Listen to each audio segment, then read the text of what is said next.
That's not going to be a principle. If you were talking earlier about, unsustainable unifying axioms, that's definitely one of them. Maximize for the spread of negative emotion that garners short-term attention. Jesus, brutal. I tend to not think there's that many psychopaths. So maybe to push back a little bit, it feels like there's a small number of psychopaths. 3 to 5% is the estimate worldwide. In terms of humans, sure. But in terms of the pattern of stuff we see online, my hope is that a lot of people on the extreme left and extreme right, or just the trolls in general, are just young people kind of going through the similar stuff that we've been talking about, trying on the cynicism and the resentment. There's a drug aspect to it. There's a pull to that.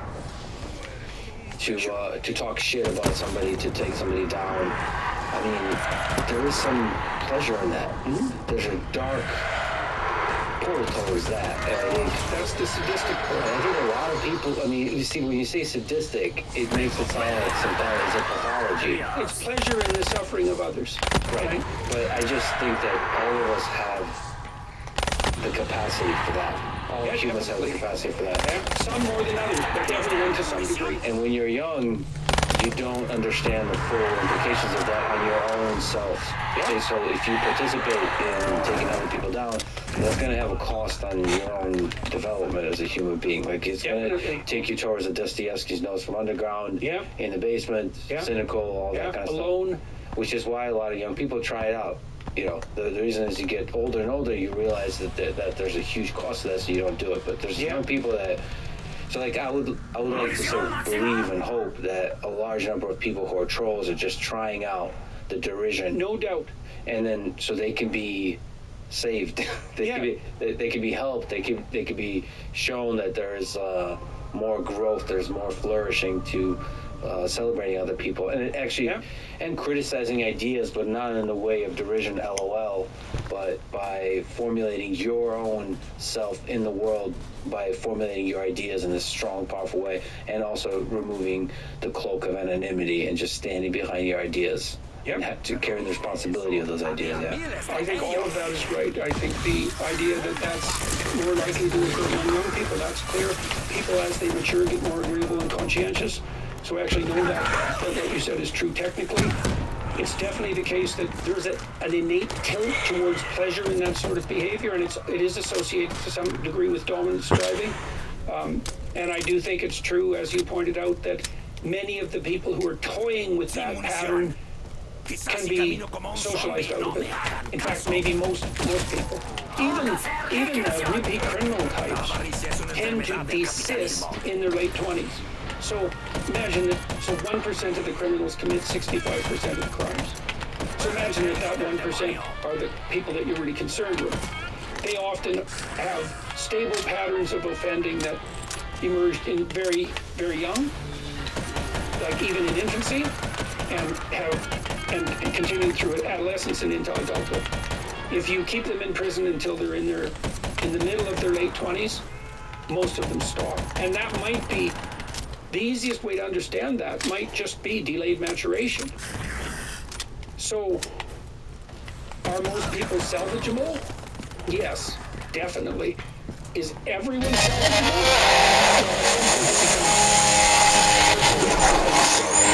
That's a problem. But then it also becomes something like, well, how much resources are you going to devote to that? Like, the farther down the rabbit hole you've gone, the more energy it takes to haul you up. So there comes a point where the probability that you'll be able to get enough resources devoted to you to rescue you from the pit of hell that you've dug is zero. And that's a very sad thing, and it's very hard to be around someone who's in that situation. Very, very hard. And it seems that it's more likely that the leaders of movements are going to be psychopaths, and the followers of movements are going to be the people that we're mentioning that are kind of lost themselves to the ideology of the movement. Well, we know that what you said is true even historically to a large degree, because Germany was successfully denazified. And it's not like everybody who participated in every element of the Nazi movement was brought to justice, not in the least. The same thing happened in Japan. So, to some degree, the same thing happened in South Africa, right? And it's the case, for example, also in the stories that we were referring to earlier, the biblical stories, the patriarchs of the Bible. Most of them are pretty bad people when they first start out. Like Jacob's a really good. Jacob is the one who becomes Israel. He's a major player in the biblical narrative, and he's a pretty bad actor when he first starts out. He's a mama's boy. He's a liar. He steals from his own brother, and in a major way, he deceives his father. He's a coward, and yet he turns his life around. So be careful the leaders you idolize and worship. So, but then it's not always clear to know who is the good and who's the evil. Yeah? It's hard. You have been through some dark places in your mind over your life. What have been some of your darker hours, and how did you find the light? Well, I would say I started contending with the problem of evil very young, 13 or 14, and that's been the main. That was my main motivation of study for 30 years, like something like that. At the end of that 30 years, it became more and more. I became more and more interested in fleshing out the alternative. Like once I became convinced that evil existed, that was very young. I always believed that if you could understand something well enough that you could formulate a solution to it. But it turns out that seeing evil and understanding that it exists is less complicated than a technical description of its opposite. Like, what is good? You can say, well, it's not that, for sure. It's not Auschwitz. How about we start there? It's as far from Auschwitz as you can get. It's as far from enjoying being an Auschwitz camp guard as you can get. Okay, well, where are you when you're as far away from that as you could possibly get? What does that mean? And it does have something to do with play, as far as I'm concerned. Like, I think the antithesis of tyranny is play. So that took me a long time to figure out that specifically, And so that was very dark. Like, I spent a lot of time studying the worst behaviors that I could discover abstractly in books, but also in my clinical practice and in my observations of people. And so that's rough. More recently, I was very ill and in a tremendous amount of pain, like that lasted pretty much without any break for 3 years. And what was particularly useful to me then was the strength of my relationships, my immediate relationships, my friendships. Also the relationships that I had established more broadly with people, because by the time I became ill, I was reasonably well known and people were very supportive when I was having trouble, and that was very helpful. But it's certainly the case that it was the connections I had, particularly with my family, but also with my friends, that were the saving grace. And that's something to know, I mean, it's necessary to bear the burdens of the world on your own shoulders, that's for sure, the burdens of your own existence and whatever other responsibilities you can mount, but that by no means means that you can or should do it alone. And so, you might say, well, welcoming the adversity of life as a redemptive challenge is a task that's beyond the ability of the typical person, or even maybe of anyone. But then when you think, well, you're not alone, maybe you're not alone socially, you're not alone familial, maybe you're not alone metaphysically as well. There's an insistence, and I think it's true, there's an insistence, for example, in the Old and the New Testament alike, that the more darkness you're willing to voluntarily... Qué retardado, boludo, no sé jugar, man. ¿Por qué me pongo a cargar ahí, boludo? And I think that's right. I think it's sort of technically true in that the best part... Ay, qué malo. ...manifest, if you want to think about it that way, the best parts of yourself, whatever that means, make themselves manifest when you're contending actively and voluntarily with the most difficult challenges. Why wouldn't it be that way? And then you could think, well, that's yourself. It's like, well, are the best unrevealed parts of you yourself? Well, no, they're a kind of metaphysical reality. They're not yet manifest. They only exist in potential. They transcend anything you're currently capable of, but they have an existence. You could call that yourself, but like it was Jung's contention, for example, with regards to such terminology, that the reason we use the term self instead of God is because when God was dispensed with, let's say, by the processes Nietzsche described, we just found the same thing deep within the instinctive realm, let's say. We found it at the bottom of the things instead of at the top. It's like, it doesn't matter. It doesn't matter fundamentally. What matters is whether or not that's a reality. And I think it's the fundamental reality, because I do think that the deeper you delve into things, this is what happens to Moses when he encounters the burning bush.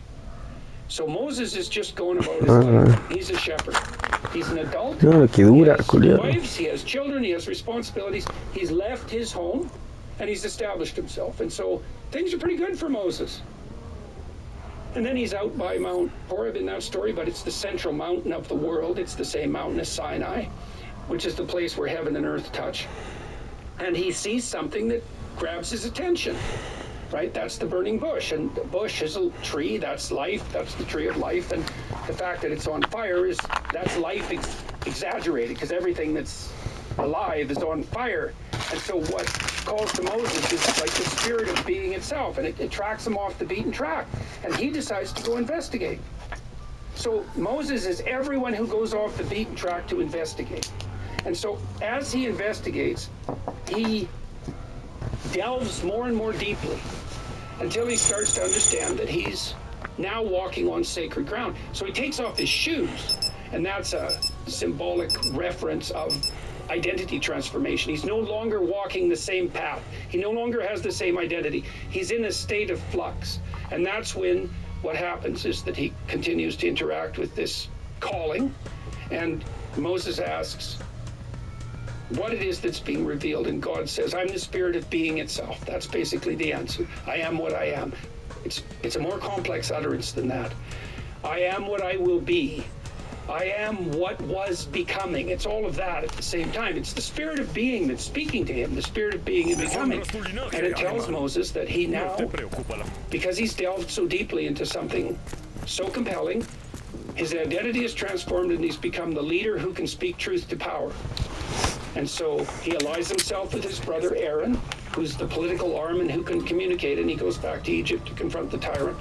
And that's an indication of that idea that if you wrestle with life properly, that the spirit of being and becoming walks with you.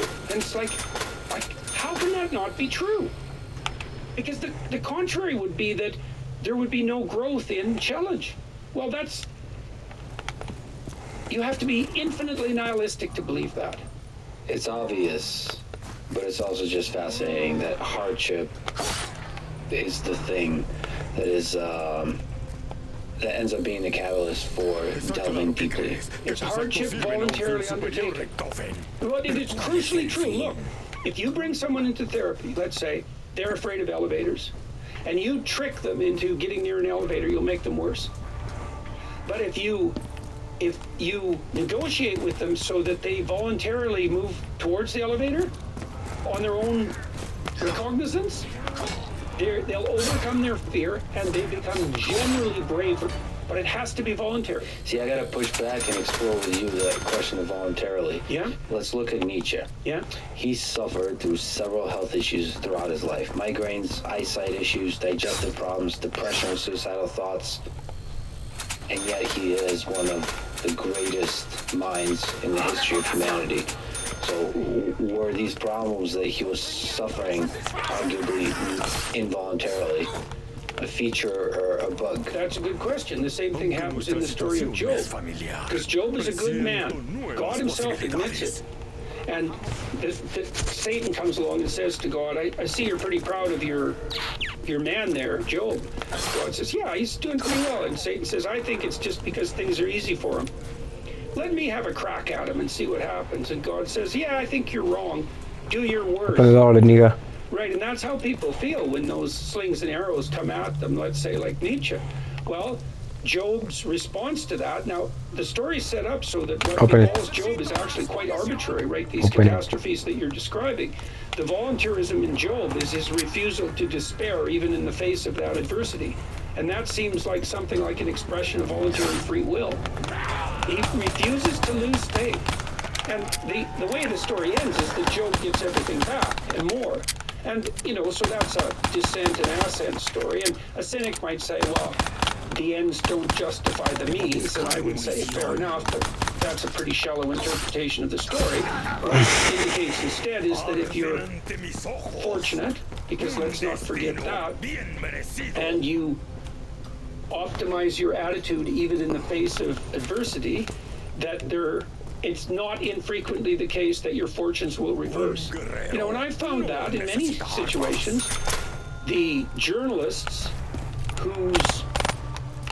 whose goal was most malicious in relationship to me, who were most concerned with improving their own, fostering their own notoriety and gaining social status at my expense, were the ones who did me the greatest favor.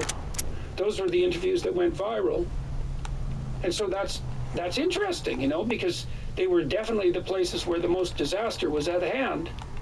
And I felt that in the aftermath. Every time that happened, my whole family was destabilized for like 2 months because it wasn't obvious at all which way the dice were going to roll. But you leaned into that, so in a sense that there's this kind of transformation from the involuntary to the voluntary. Basically saying, bring it on. That act of bring it on turns the hardship, involuntary hardship, into voluntary hardship. Well, not necessarily, let's say, but you could say that's your best bet. Well, I'm never going to say that you can transcend all catastrophe with the right attitude, because that's just too much to say. But I could say that in a dire situation, there's always an element of choice, and if you make the right choices, you improve your chances of success to the maximum possible degree.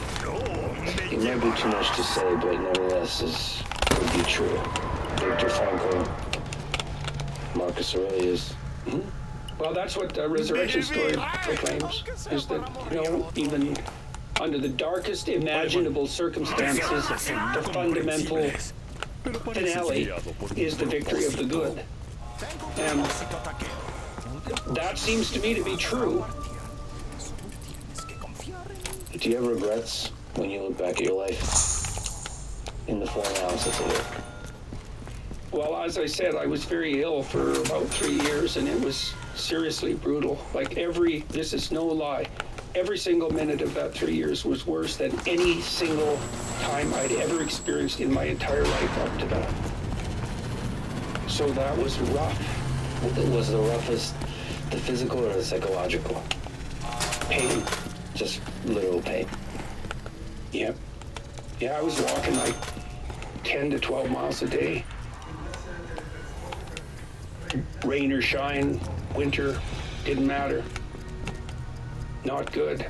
And it was worse than that, because as the day progressed, my pain levels would fall until by 10, 11 at night, when I was starting to get tired, I was approaching, what would you say? I was approaching something like an ordinary bad day. But as soon as I went to sleep, then the clock was reset and all pain came back. And so it wasn't just that I was in pain, it was that sleep itself became an enemy. And that's really rough, man, because sleep is where you take refuge. You're worn out, you're tired, and you go to sleep and you wake up and it's something approximating a new day. This was like Sisyphus on steroids. And it was very difficult to maintain hope in that because I would do what I could. Like, open the door, fucking come. It took me like an hour and a half in the morning to stand up.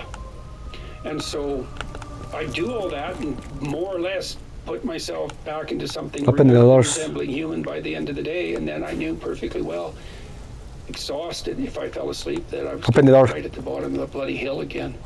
And so after a couple of years of that, it was definitely the fact that I had a family that carried me through that. That's right, follow me. What did you learn about yourself and about the human mind from all of those days? Well, I think I learned more gratitude for the people I had around me. And I learned how fortunate I was to have that and how crucial that was. My wife learned something similar. We need one more open. Cancer that, as far as we know, killed every single person who ever had it except her. It's quite rare. Be careful, be careful. And her experience was what really gave her hope and played at least a role in saving her was the realization of the depth of love that her son in particular had for her. And that says nothing about her relationship with Michaela, with her daughter. It just so happened that it was the revelation of that love that made Tammy understand the value of her life in a way that she wouldn't have realized of her own accord. We're very, very... There's no difference between ourselves and the people that we love. And there might be no difference between ourselves and everyone, everywhere. But we can realize that to begin with in the form of the people that we love. Take it. And I hope I'm better at that than I was. Follow me. I think I'm better at it than I was. You need to open some doors, man. I'm a lot more grateful for just ordinariness than I was, because when I first recovered, I remember first started to recover, I was standing in this pharmacy waiting for a prescription. Open this one. In a little town, and they weren't being particularly efficient about it, so I was in that, standing in the aisle for like 20 minutes, and I thought... Okay, corner 3, we go quickly for the 2 days. Stand here 2, 3. like the rest of my life, just not being in pain and enjoying that. And you know, that would have been something that before that would have been, you know, I would have been impatient and raring to go because I didn't have 20 minutes to stand in the middle of an aisle. And I thought, well, if you're just standing there and you're not on fire, things are a lot better than they might be.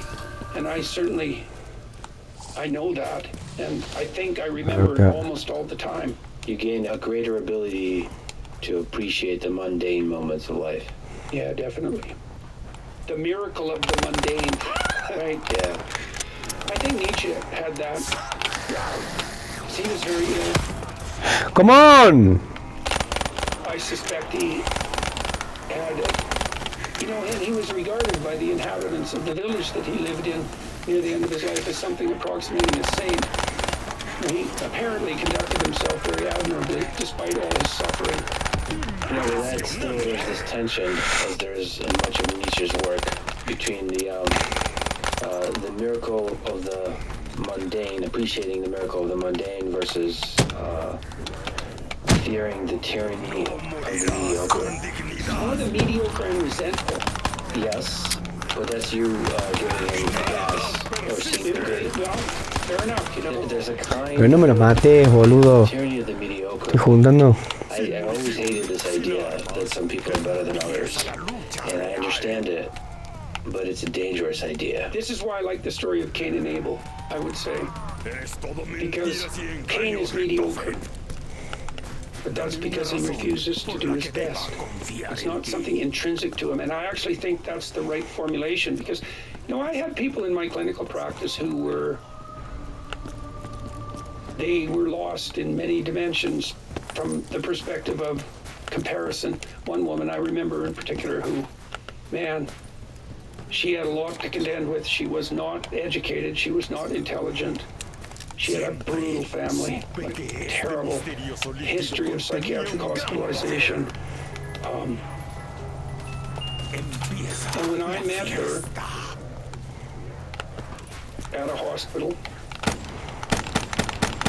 she was an outpatient from the psychiatric ward, and she had been in there with people that she thought were worse off than her, and they were. And that was a long way down. That was like Dante's Inferno level down. It was a long-term psychiatric inpatient ward. Some of the people had been there for 30 years. It made One Flew Over the Cuckoo's Nest look like a romantic comedy.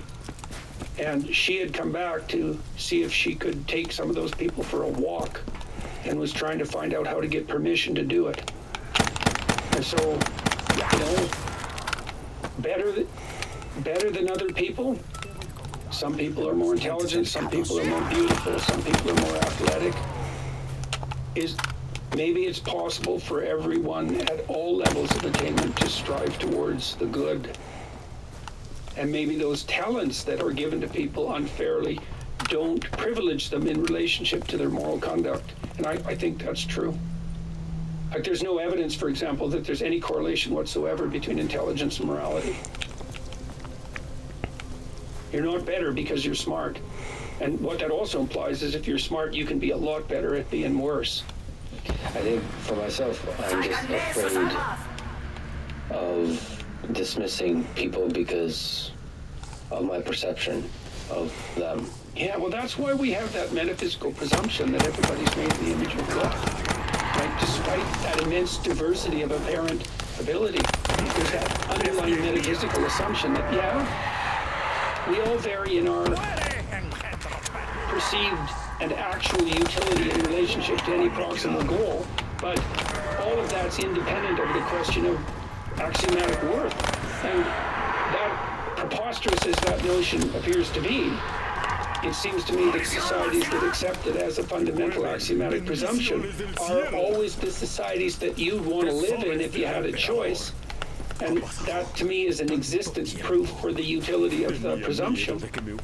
And also, you know, if you treat people like that in your life, every encounter you have, you make the assumption that it's an assumption of, it's radical equality of worth despite individual variance in ability, something like that. Man, your interactions go way better. I mean, everyone wants to be treated that way. Look, here's a developmental sequence for you. Naive and trusting. Hurt and cynical. Okay, well, is hurt and cynical better than naive and trusting? It's like, yeah, probably.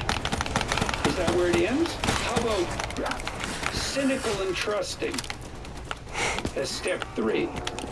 Right, and then the trust becomes courage. It's like, yeah, I'll put my hand out for you, but it's not because I'm a fool. And I think that's right, because that's the reinstantiation of that initial trust, right, that makes childhood magical and paradisal.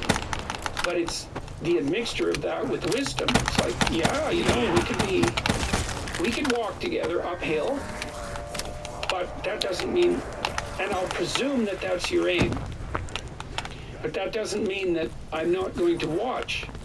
What's a better life? Cynical and safe, hopeful and vulnerable to be hurt? You can't dispense with vulnerable to be hurt. That's the other realization. It's like you're going to stake your life on something. You could stake your life on security, but it's not going to help. You don't have that option. So what do you do when you're betrayed, ultimately by some people you come across? Grieve and look elsewhere. Do what you can to forgive, and not least so you lighten your own burden. Maybe do what you can to help the person who betrayed you. And if that all proves impossible, then wash your hands of it and move on to the next adventure. And do it again. Yeah? Yeah. Boy, this life, something else. So we've been talking about some heavy, difficult topics, and you've talked about truth in your Nietzsche lectures and elsewhere. When you think, when you write, when you speak, how do you find what is true? You know, Hemingway said, all you have to do is write one true sentence. Yeah. How do you do that? Well, I would say first that you practice that. It's like, that question is something, and Hemingway knew this, at least to some degree, and he certainly wrote about it, is that you have to orient your life upward as completely as you can, because otherwise you can't distinguish Dispárame acá. from falsehood. It has to be a practice. Viene otro. Now, and for Cúbreme, me, cúbreme. I started to Cover me, become cover me. about that practice when I realized that it was individual. It was the immorality of the individual, the resentful, craven, deceitful immorality of the individual that led to the terrible atrocities that humans engage in that make us doubt even our own worth. I became completely convinced of that. That the fundamental root cause of evil, let's say, wasn't economic or sociological, that it was spiritual, just psychological. And that if that was the case, you had an existential responsibility to aim upward and to tell the truth. We're going together. Together. Depends on that. And Together. I became convinced of that. And so then, look. Together. As soon as you have a goal, a pathway opens up to you and you can see it. And the world divides itself into obstacles and things that move you forward. And so the pathway that's in front of you depends on your aim. The things you perceive are concretizations of your aim. If your aim is untrue, then you won't be able to tell the difference between truth and falsehood. And you might say, well, how do you know your aim is true? It's like, well, you course correct continually, and you can aim towards the ultimate. Are you ever sure that your aim is the right direction? You become increasingly accurate in your apprehension. Is it like part of the process to cross the line to outside the window, to dip a toe outside the window for a bit? Of course, that's what you do in part and play. I was at the Comedy Mothership, and every single comedian was like completely reprehensible. All they were doing was saying things that you can't say. Well, but it was in play. What I'm trying to do in my lectures is I'm on the edge. Like, I have a question I'm trying to address, and I'm trying to figure out. I don't know where the conversation is going. Truly, like it's an exploration, and I think the reason that the audiences respond is because they can feel that. It's a high wire act, you know? And I could fail. And, you know, my lectures have degrees of success. So sometimes I get real fortunate. There's a perfect narrative arc. I have a question. I'm investigating it. It comes to a punchline conclusion just at the right time. And it's like... And sometimes it's more fragmented. But I can tell when the audience is engaged because everyone's silent. You know, except maybe when they're laughing. There's a kind of sense that you're arguing with yourself when you're lecturing. It's beautiful. It's really beautiful and powerful to watch. Like Nietzsche does the same. There's contradictions in what you're saying. There's a struggle in what you're saying. But I do think that when you're doing the same on the internet, you get punished for the deviations. You get punished for the exploration, especially when that explores outside the Overton window. Look, if you're going to play hard in a conversation to explore, you're going to say things that are edgy, right? That are going to cause trouble, and that might be wrong. And that's another reason why free speech protection is so important. You actually have to protect the right, let's say in the optimal circumstance, you have to protect the right of well-meaning people to be wrong. Now, you probably have to go beyond that to truly protect it. You have to even protect the right of people who aren't meaning well to be wrong. You know, and we also need that because we're not always well-meaning. But I don't, you know, the alternative to that protection would be the insistence that people only say what was 100% right all the time. I guess this is a call to our fellow humans not to reduce a person to a particular statement. I'm not ready. Which is what the internet tends to want to do. Especially if it's the worst thing they ever said. Yeah, because God, well, anyone judged by that standard is doomed unless they're silent. But it also just makes you not want to play. Yeah, right. Not want to take sort of radical thought experiments and carry out. Yeah, well, that's kind of the definition of a totalitarian state. Yes. No one's playing in a totalitarian state ever. But in this case, it's an emergent one. Yeah. With psychopaths roaming the landscape. Yeah. Well, you know, that might be the general pattern of totalitarianism. Well, in totalitarianism, there's usually one psychopath, not multiple. Yeah, but everyone else is complicit, at least in their silence. Yeah. Does the study of the pathology of psychopaths online wear on you? Yes, definitely. Do you ever consider doing less of that? Yes. Yes, definitely. But, you know,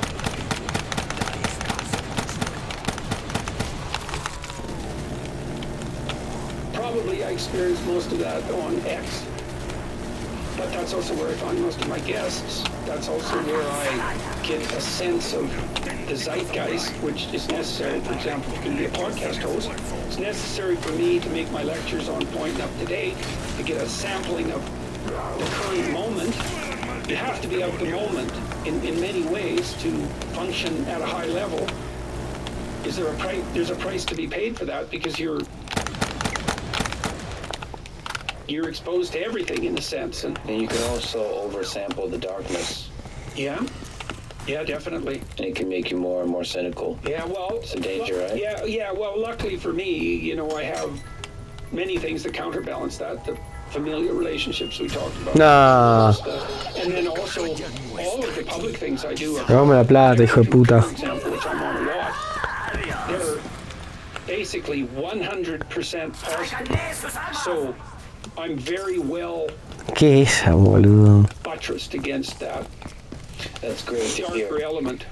As a fan in the arena watching the gladiators fight, your mind is too important to be lost to the cynical. Ah, bueno, listo. To the battles with the abyss. Well, you have a moral obligation too to maintain Sí, me gusta. a positive orientation. It's a moral obligation.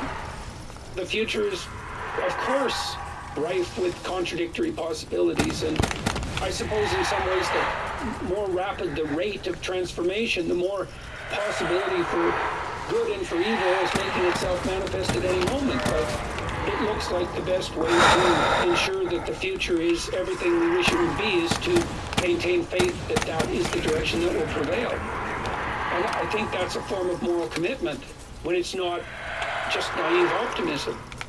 Well, Jordan, thank you for being courageous and being the light amid the darkness for many, many people. And thank you for once again talking today. Thanks very much for the invitation. And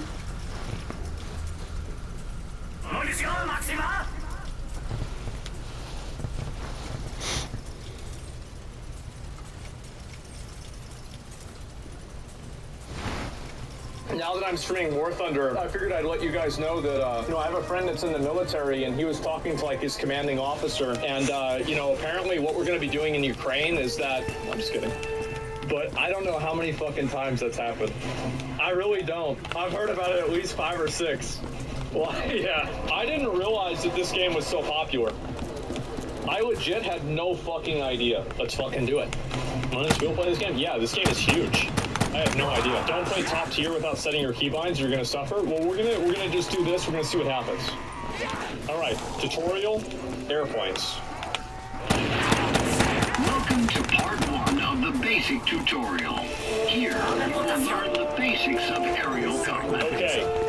In mouse aim mode, you can control your plane simply by pointing the cursor at the place where you want to fly to. Got it.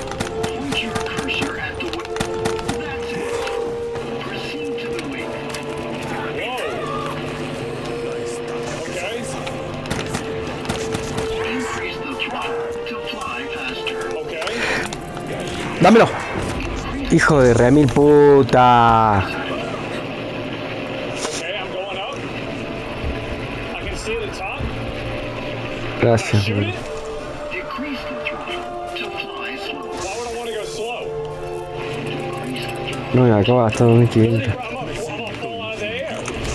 Nada, vaso. You can see the aircraft's O sea, en realidad tenía algo. ¡Pero dale! Got it. 292. The current engine power percentage is shown above it. Well, I thought it was throttle. Okay. As you can see, the aircraft's speed depends on its engine power. Decrease the power if you want to fly slower. Increase it if you need to fly faster. Got it. Increase the throttle until more emergency power is enabled. Warp engage. Okay.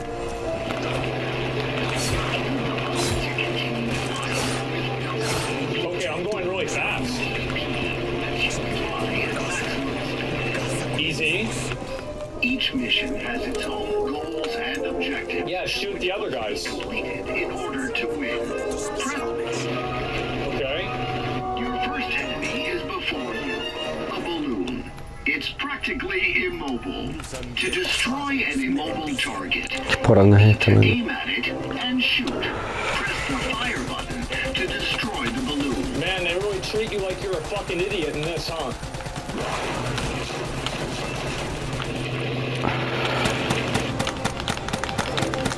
You can see several markers on this the mouse targeting cursor that your plane follows, the targeting crosshair that shows where the main armament of the plane is aimed, and the lead angle indicator, which is the most important as it shows where you need to shoot to hit the opponent. Okay.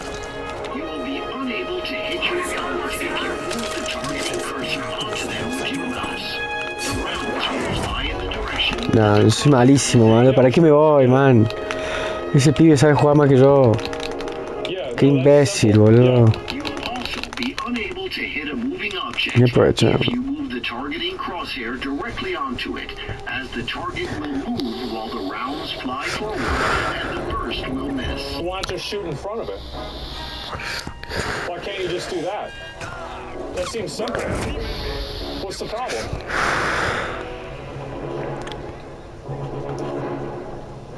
Okay. To hit the opponent, put the targeting crosshair over the lead angle indicator of the enemy plane. This is easy, bro. I'm ready to play.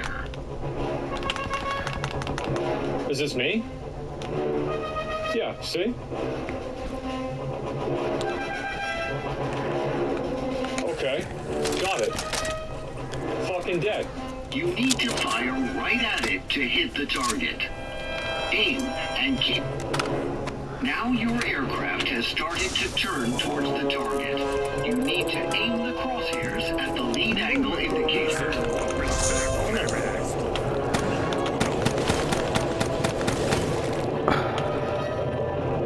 Nah, I shoot his ass. Come here, you piece of shit. Why is he not fucking dead? I'm gonna go into warp speed.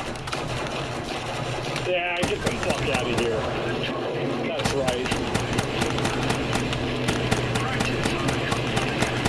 Okay.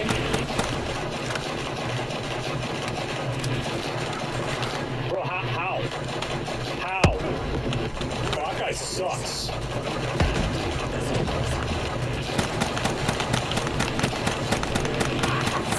Oh, what a loser. These machine guns and cannons to destroy the truck. You will often encounter enemy ground equipment. The ground vehicle counter will often appear during missions. This shows the number of enemy vehicles you need to destroy to win. Okay. Zoom in to see your target better. Return to the original view. No, I want to shoot it. Your machine gun. Yeah, I know, I get it. Now, you need to steer away from the ground. To quickly change the direction your aircraft is heading, move the cursor to the edge of the screen. Okay, so that's what happens if I do that. Use them to destroy the truck. Bueno. I mean, how am I supposed to know, right? I wanted to see if I could do it.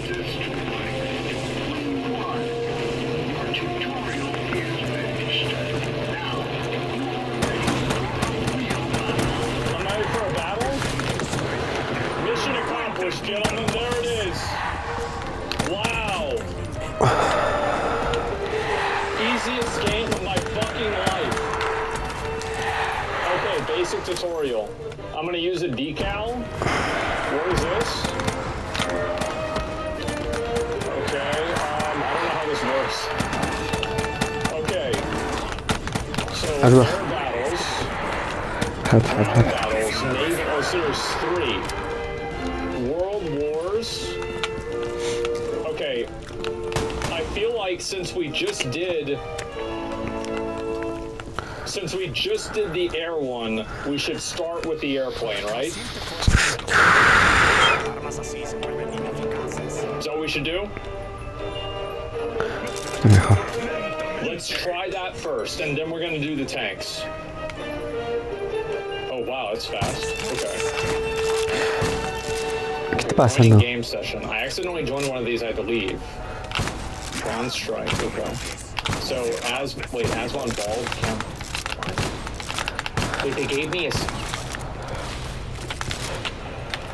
Okay, fuel amount. All right. Let's do. I'm gonna do how much? I'll do this one maybe. And then adjustable fuel quantity. Oh, I see. So you can move it back and forth. Okay. And then respawn based automatic wings. Cool.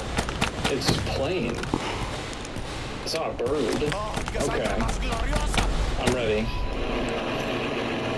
Wait, is the red... Wait a second. Holy shit, this is loud. Alright. There's only one guy. We're gonna destroy this guy. This guy sucks.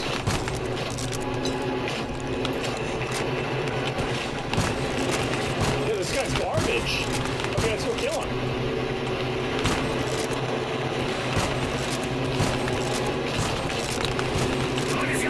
I'm gonna go after this guy right here.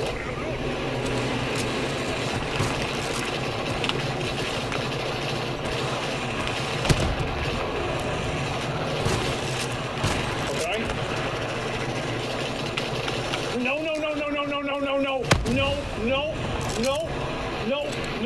Oh, what? No. Yeah. All right. Okay. All right. Go this way. All right. We're good. I'm back on him. Did I shoot my...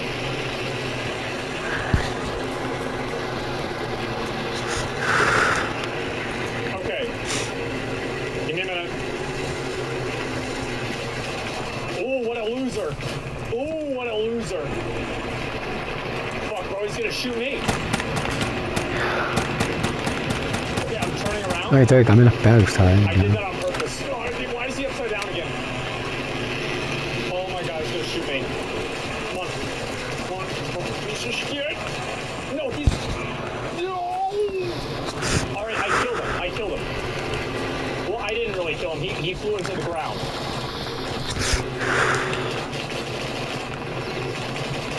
Okay, we're gonna kill this guy right here. I hit him. Wait, did I just kill him? He's a fucking moron. Okay, alright, let's kill this guy. Ooh, I hit him twice. Let's get this guy right here. Oh, this guy's dead. He's done. Bro, I'm gonna end this dude's whole career. Turn, bro, turn! This guy's gonna fucking shoot me. He's gonna fucking shoot. No.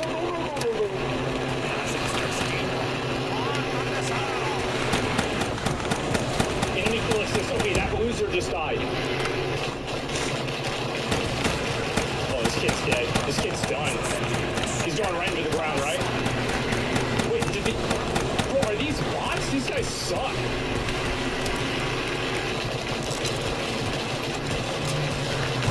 These have to be bots, bro. These guys are garbage. Okay. I'm out of ammunition. What? What do you mean I'm out of ammo?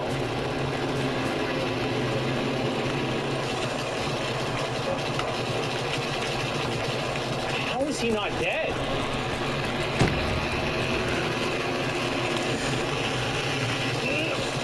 Okay, I'm gonna try to fly into somebody.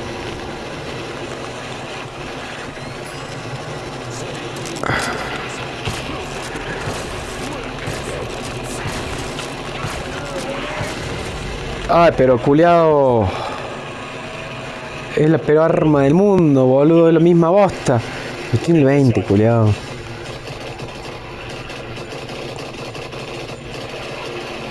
I hit him. Okay. Qué mogólico. Wait, did I just Por do a Dios. barrel roll? Nope. You son of a bitch. Come here, you son of a bitch. Okay, turn around. Oh yeah, this guy's done. this guy. Okay, he got away. All right.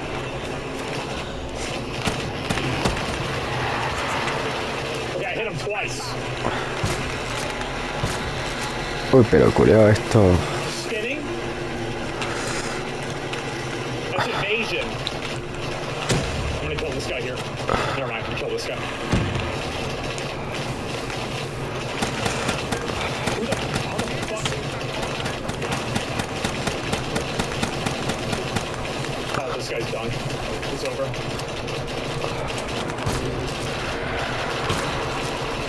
Oh yeah, he's done. He's done. What a, oh man, watch. I want to watch him die. No. Why is he going back up? Here we go.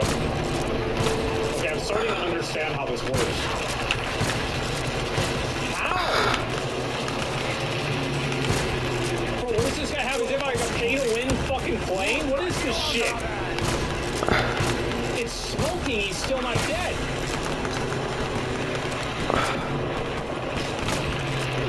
Fine. Oh, this guy's done.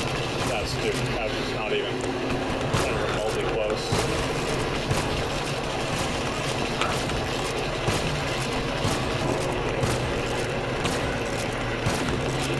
Okay.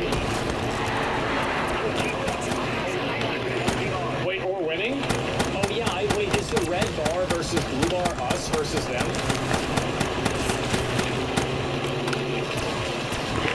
Oh, I did shoot my teammate, but it was for a good reason.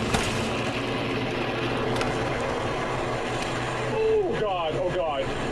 Okay. Okay, let's stay focused. Okay, nice, that one got blown up.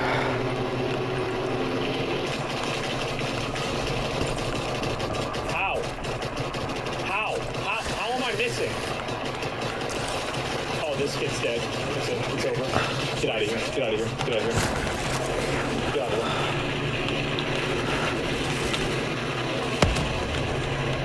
What a loser. I had to push him down. Okay, run over here.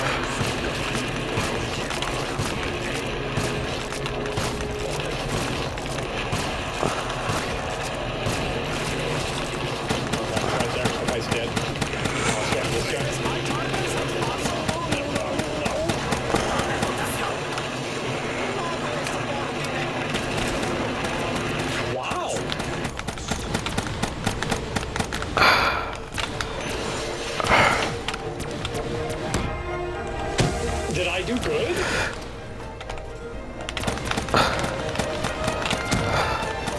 Better than Starfield? Oh. I feel like that went really well. Choose a crew. Wait, what? These are your crews. Okay. I have no idea how any of this works.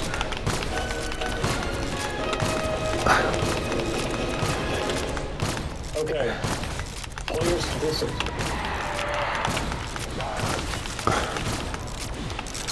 Wait.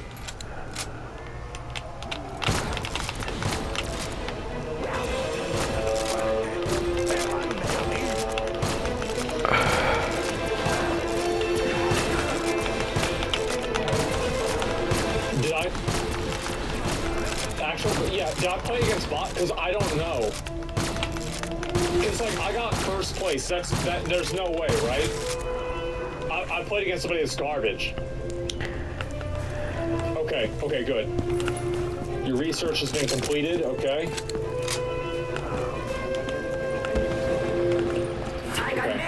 I'm gonna research a... Is there a spaceship? Oh, this is pretty close to a spaceship. Oh, this is really good.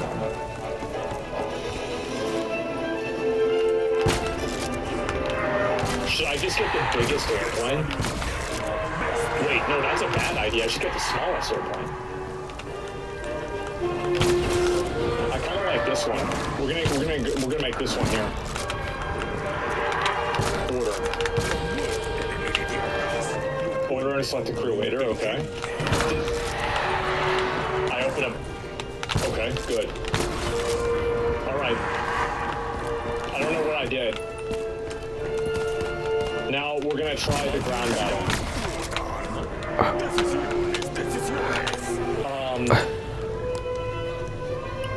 I think that... So then I should be using a tank, right? Is this my... No fucking way. Oh my god.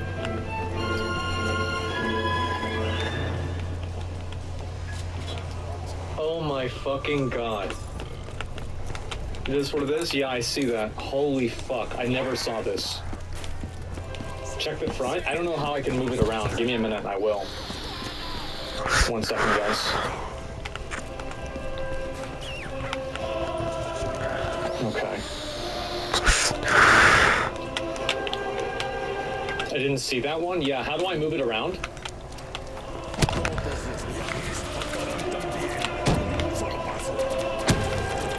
Oh my god. It is what it is. Oh my fucking god, they gave me his... I didn't even know this. This shit is fucking good, man. Did you check the decals on the airplane? Well, I didn't even realize. Okay, so...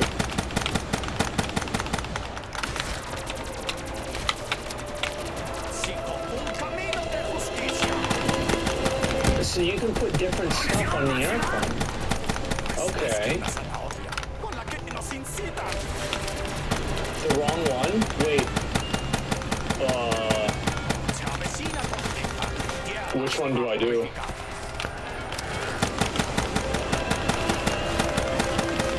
The first plane? Yeah, what was the first one? My starter point? Yeah, what was that? What was that one? The one you used? Yeah, what was the one I used? The P-26? Okay.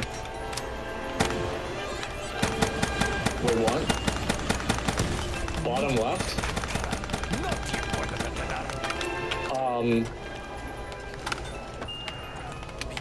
The P-26. This one? This one says P-26.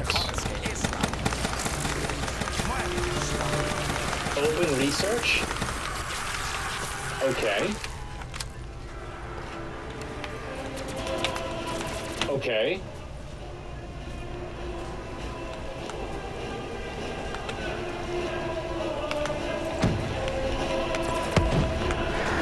This one here?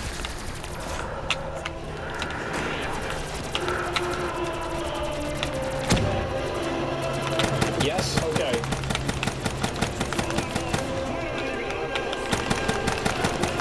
Customization, I'm assuming? Preview?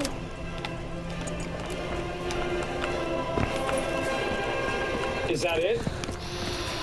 Wrong, okay, I did the wrong one again, okay.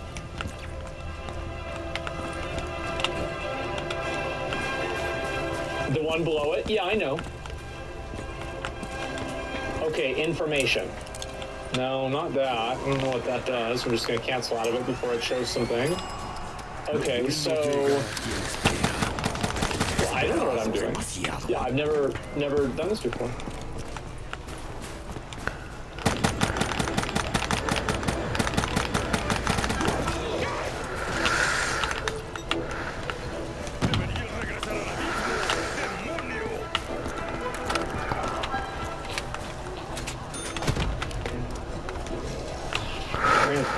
The baldy.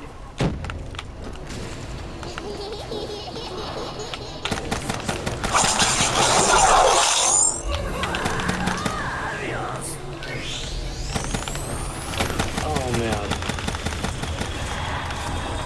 Oh man. That's crazy. Call sign bald eagle. Wow. Great. What a day. Ayuda. That's so fucking good. that's gotta become a new logo. Yeah, I'm gonna use that, man. I've gotta get the JPEG of that.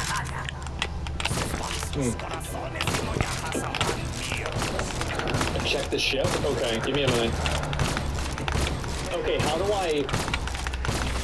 I don't think I have a ship. Oh wait, yeah I do.